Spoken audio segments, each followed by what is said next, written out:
context point, the context of this statute, what Congress would have understood. It's an emergency statute. And presumably Congress wants to give the president tools to respond to the emergency in an appropriate way.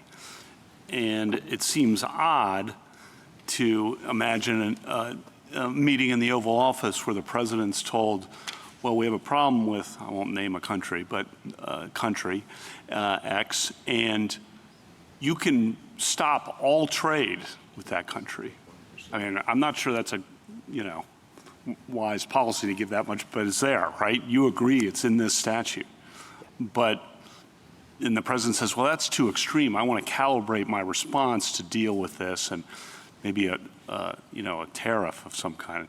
Like, oh, you can't do that. So you're forcing the president to respond to an emergency. And, Justice Alito's raised the point about, a real emergency. And you're taking away the president's suite of tools when the one is much more extreme that is authorized. That just seems a bit unusual. Think about India right now, the tariff on India, right? That's designed to help settle the Russia-Ukraine war, as I understand it. Don't pretend to be an expert.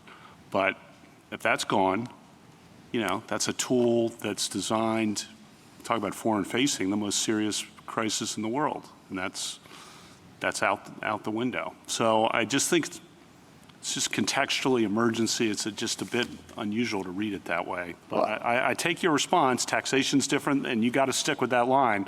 No, and I don't think it's just that. Because I do think it's that, but it's also that there are a range of tools that are more calibrated that the president can do. It doesn't have to be a complete embargo. It could be limits on particular kinds of products. It could be quantity. I get it, but in the history of trade efforts to respond and push back, you're taking one away. Well, and the president, and there are many other statutes that might apply depending on the exact circumstances, 201, 301.